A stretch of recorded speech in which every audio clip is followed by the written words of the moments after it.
Di sini saya akan menjelaskan tentang Internet of Things. Perkenalkan, nama saya Putu Indra Permana, NIM saya 419324, jurusan Teknologi Informasi.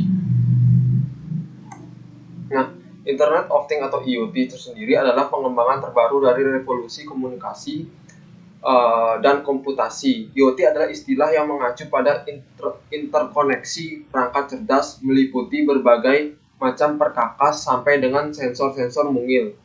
Internet saat ini telah mendukung interkoneksi miliaran objek personal maupun instruksi umumnya melalui sistem cloud. Nah, di sini ada contoh arsitektur Internet of Things, yaitu ada 7 tingkatan. Yang pertama ada physical device atau controller, yaitu terdiri dari sensor, device, machines, intelligent, LTPs. Yang kedua ada connectivity, yaitu ada communication dan processing unit. Yang ketiga ada edge atau computing, yaitu ada data elemen analisis dan transformasi. Yang keempat ada data accumulation atau strongs. Yang kelima ada data abstraction atau aggregate access. Yang keenam ada application, yaitu reporting, analysis, control. Yang ketujuh, yang terakhir ada collaboration process, yaitu involving people and business process. Nah, model-model referensi IoT World Forum IMF, yaitu ada 7 tingkatan yang saya sudah buat tadi, yang ada gambar tersebut, yaitu pada banyak penerapan IoT, data dalam jumlah besar dihasilkan oleh sensor-sensor dalam jaringan terdistribusi. Misalnya saja suatu pesawat dapat menghasilkan lebih dari 1 terabyte data per jam daripada penyimpanan seluruh data tersebut secara permanen. Dalam pusat penyimpanan data, memproses data sedekat mungkin dengan sensor kadangkala lebih dibutuhkan.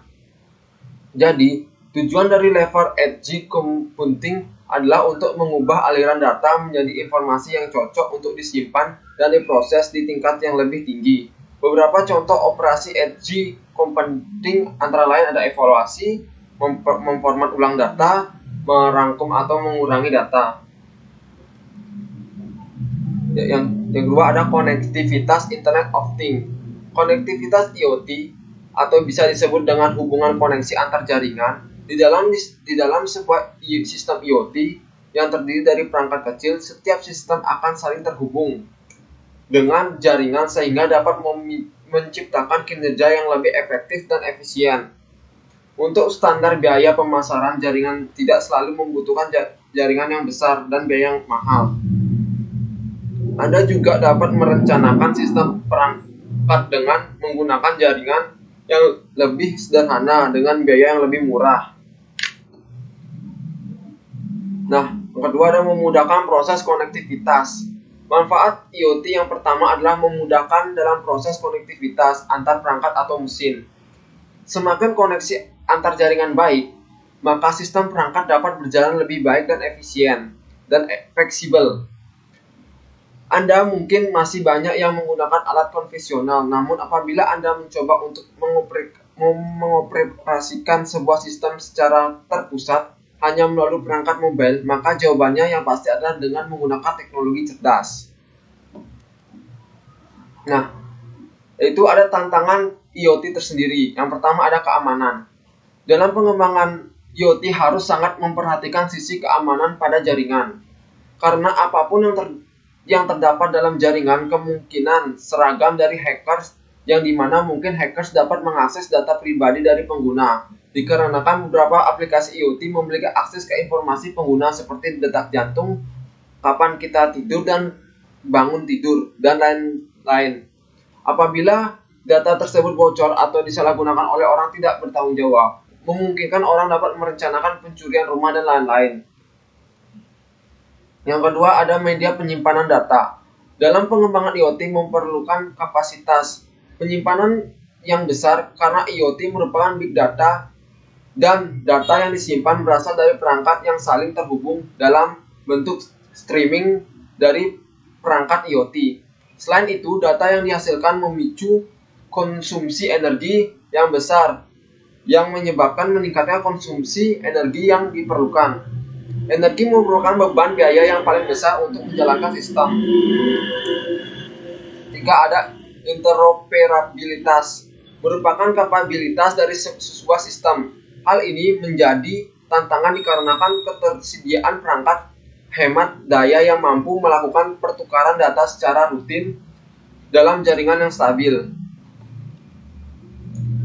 Ada pengembangan IoT.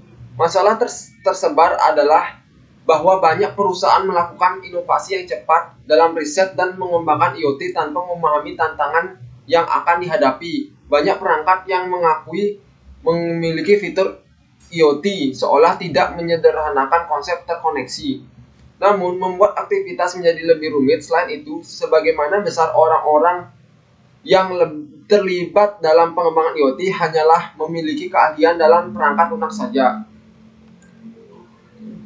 Ada standarisasi teknologi.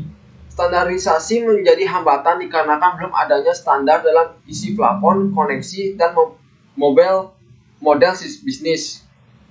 Yaitu ada implementasi sebagai tantangannya juga, yaitu pada saat implementasi IoT menjadi sulit dikarenakan sifat dari IoT yang kompleks dan komponen IoT yang heterogen.